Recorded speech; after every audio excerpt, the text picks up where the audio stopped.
Hi, KL Wells here. Glad to have you join us today. And really, what I wanted to talk about was just to kind of check in and find out, given all that swirls around this disease of addiction and alcoholism, where are you right now? Are you in crisis? Are you in struggling? Are you in surviving? Or are you in thriving? And one of the ways that I kind of check myself around that is I use the chart with that's embedded in the program. So I'm going to talk a little bit about if you're in crisis, this is where you are right now. So crisis is a place of I can't survive this.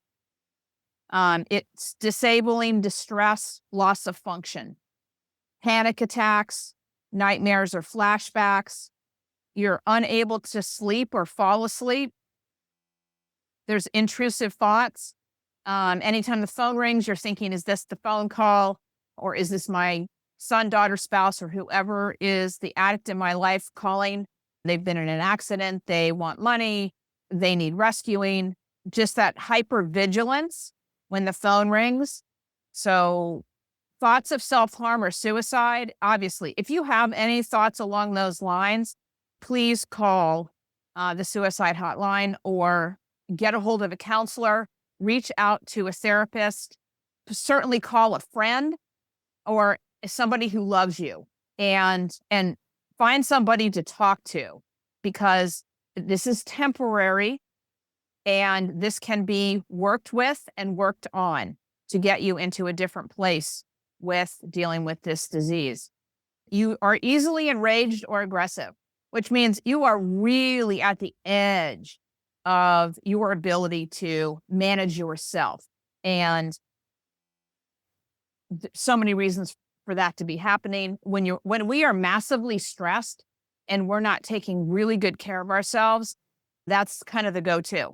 And so not sleeping well, not eating well, not getting exercise, not taking time for yourself, only being in activities that revolve around saving the person that we love who is the addict or the alcoholic. All of our life force energy is going towards fixing them or saving them, which means we are depleting ourselves. And so we're making careless mistakes, inability to focus. So your mind just can't stay with something. It's very almost monkey mindish. You keep jumping around because your brain is in stress and it causes that inability to focus. If you are feeling numb, lost, or out of control, you're in crisis. If you have withdrawn from relationships, you are in crisis. If you have withdrawn because of shame or judgment or the stigma of the disease of addiction or alcoholism, you are absolutely in crisis. And what we know to be true is that our ability to reach out to one person who cares about us and loves us and is not going to bring judgment or shame or anything but love for us and letting them know that's all you need. You just need them to hold the space for you, to talk it out, to love you, to sit with you. They don't even have to say anything except for, I care. Please, please, please, if you have isolated up, reach out to others. And then finally, if you yourself are in fact using substances, food, or other numbing activities to cope, like social media addiction, shopping addiction, sex addiction, any other thing that is absorbing your life. And actually, we get addicted to fixing our loved ones. That tends to kind of take over our lives as the obsession that we're in. That is an addictive behavior or an obsession. So that's when you're in crisis. So any of those apply to you, that's where you are right now. And so I think about this in terms of when I was in crisis, I wanted to handle myself being in crisis and move to the next level or the next couple levels. And the next level is struggling. So struggling means I can't keep up with this. I'm in overwhelm. So there's a persistent fear, panic, anxiety, anger, pervasive sadness, and hopelessness. And I remember many times where there would just be this underlying sadness and unease about worrying about my son. Was he going to live or die? Would I be getting the next phone call? And those kinds of things. There were moments when I did lose hope, and I say moments. They were momentary, and as soon as I felt that, I changed it because I am eternally an optimistic, hopeful person, and so I did the things that I knew I needed to do in order to change that hopelessness. I got on the phone with my best friend. I went for a walk out in nature. I took a bath and just was with myself. I got present in the moment with gratitude. 90, all of us as humans are running between 75 and 85,000 thoughts a day. The vast majority of those thoughts are in the past or in the future. And in this disease, we get caught in thinking about the things that have happened with our loved one, all the things that they've done, or all the things that we've done, or the situation in and of itself, or we get caught in thinking into the future and worrying about the future, worrying if they're going to live or die or have a heart attack or stroke or have car accident, kill somebody, all the things that kind of go along with the potentiality of this disease. And it does not serve us and it does not serve the situation. And so that is just you running on stress overload constantly, which is just tearing you down. So exhaustion comes from that, poor performance, difficulty making decisions or concentrating, avoiding interaction with coworkers, family, and friends. So this is the struggling part. And you're up a little bit from crisis and you're still dealing with some of these things. Fatigue, aches, and pains. You're restless in terms of your sleep, disturbed in terms of your sleep. You at least can get some sleep. It's just not super restful sleep. And then again, you're self-medicating with substances, food, or other numbing activities.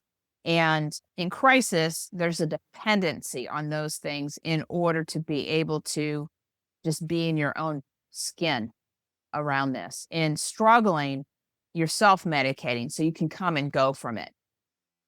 So the next level up is surviving, which is something isn't right. I'm just kind of barely hanging on, and I'm looking to survive. And again, all of this is very stress induced and in our brainstem. And so surviving looks like this: nervousness, sadness, increased mood fluctuations. You kind of go back and forth between happy, sad, all the things. Inconsistent performance. You're more easily overwhelmed or irritated. You have an increased need for control and difficulty adjusting to changes. And I know that when I am stressed, and one of my things is to get control of the situation, to try and control what my son might do, what my wife might do, control people's thinking about this disease. And that is, again, not helpful whatsoever. So trouble sleeping or eating, surviving again, activities and relationships you used to enjoy seem less interesting or even stressful. So paying attention, where's your joy? Are you having any joy? Are you having any happiness? Are you tapping into fun? Are you listening to great music? So surviving also looks like muscle tension, low energy, and potentially headaches. So what I would say is those three, crisis, struggling, surviving, are still massively in the stress areas, which is the brainstem of our brain. And we're still kind of awash in cortisol and the stress hormones as a way of being, which absolutely will deteriorate us and lead to sickness and illness and potentially accidents because we're not focused, we're not concentrating, we're not eating well, we're not sleeping well. So many things could potentially go wrong for us. And I remember early in this disease when there were a couple of crisis moments that took place, and I was intentional about this is where I am at this moment. This is not where I want to stay. And my idea was to move in the direction of and consistently reside in the place of thriving, which I can say I've done a pretty good job. And now almost 6 years in to this, and my son has relapsed recently and is now back in treatment 5 weeks. What I can say is, I got this. I got myself in this. I am calm more of the time than not. I'm steady. I have minor mood fluctuations. I do not have these pendulum swings of my mood. I'm consistent in my performance. I run 3 companies, and I have a great teams, and I have awesome people that I get to work with. And I am routinely able to show up in terms of my performance day in, day out, because I am doing the things that I know I need to do in order to maintain my energy, my happy, my creativity, my confidence, my love of my life and my family and my friends. And it is a work in progress, and it takes consistent, intentional work in order to stay in the thriving. And so I'm able to take feedback and able to adjust my plans with the changes that I hear. I'm able to focus. I'm able to communicate effectively. And if I'm not on this podcast, please let me know. And my sleeping and eating patterns are really just right on target. There was a time not too long ago, about 5-6 weeks ago, when we found out my son had relapsed. And there was a moment when I thought, I don't really need to eat dinner tonight. And as soon as that thought went through my head, I was like, oh, there's a little bit of stress. Okay. So I made sure I ate, because I know the things that absolutely are critically important, mission critical for me to stay in thriving and to be the best version of me, so that when Sam popped out the other side and was at the door front, hopefully, of going back into treatment, that I could be strong when he asked me for money. I could be strong on the verge of his homelessness. I could be strong on not knowing what was going to happen with him, not knowing what decisions he was going to make. I could be strong knowing that my ability to say no to him was my ability to say, I love you. And to do that with grace and a calm and an ease and a knowing, like really knowing in my bones that that was the best decision. That was the best way to approach this most recent relapse with my son. And so as I talk about thriving, we're up here in the neocortex, which is where gratitude resides, where empathy resides, where curiosity, joyful creativity, where calm resides. That's where I'm able to access my ability to look at every situation that comes up, no matter how challenging or traumatic it might be, and say, okay, what are the gifts and lessons embedded in this moment? And be curious about it, and to want to explore it as an opportunity to grow, to stretch. I've said repeatedly that my son is my greatest teacher, because he gives me those opportunities to stretch in terms of thinking. Okay, what are the gifts and lessons embedded in this most recent relapse? I get to practice my skills again. I get to reach for a higher skill set. I get to take a different program of learning, read a different book. I get to expand my perspective and on this disease and myself in it, and learn to operate at a higher level. I get to practice loving him in the midst of his unfolding and his own journey, as ugly as it might look.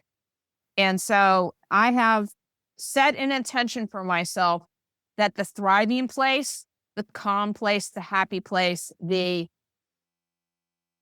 place of gratitude, the place of inspired, the place of optimism, the place of focused, the place of energized, enthusiastic, playful, hopeful, joyful. I get to reside in those spaces because that's generally who I am, and that's who I want to be consistently. I want to be an expression of the best version of myself, no matter what's happening around me. And I do have those moments. The difference is recognize when those moments take place. I recognize when a sad thought shows up, or a traumatic thought shows up, or my brain thinks about something that happened previously, or my brain pops forward to what might possibly happen to my son in the future. And I stop it. And I close my eyes. I take some breaths. I pay attention to what's happening with my body. I pay attention to potentially turning on some great music, turning on a very quick YouTube that is inspirational to me, calling a friend real quick and just saying, I need to check in with you at this moment. I'm having a emotionally fragile moment. I term them as moments. I do not give emotions a whole day from that perspective. I'm not going to give my day away. I'm not going to give my week away to trauma and drama and stress and overwhelm and discouragement and exhaustion and fatigue and depressed. That is absolutely not on the radar for me. So being aware of where you are, what you're thinking, super, super important, because as a thought goes through your mind or a feeling, kind of gets your attention, take a pause. Take a pause and see, okay, where am I right now? Am I in an anxious place? Am I in a depressed place? Am I in a grateful place? Am I able to help myself shift from the worry of the future to the joy of the present? Are you able to help yourself shift from the worry of the future to the joy of the present? That's my challenge to you, to me, to those I work with that deal with this disease. You have more agency and more power over yourself, your thoughts, your behaviors, and your emotions than the vast majority of people give themselves credit for. You can bring yourself back to joy. You can bring yourself back to creativity, to fun, to happy, to energized, to being present with those that you love, to being inspired, to being surprised in a delightful way, to being loving. You're the only one who can do this for yourself.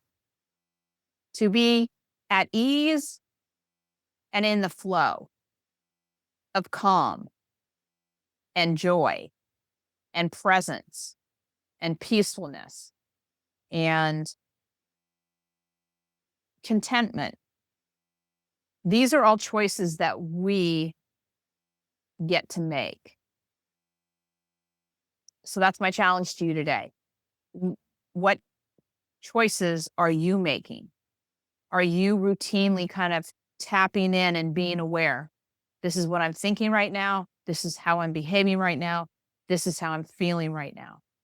And in the midst of this disease, certainly if you're in crisis, struggling or surviving at this point, I would encourage you to be aware, be aware, be aware of your thoughts, your behaviors, your feelings. and pause. Pause, pause, pause, so you can make a different decision that's going to serve you at a much higher level. So I hope some of this has been helpful for you today.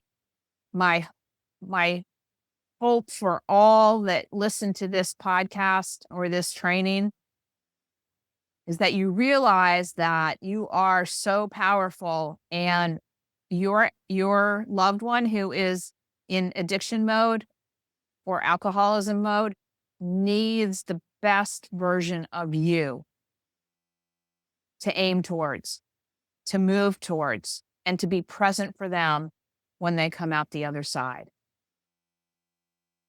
So, love you and wish you the best until next month.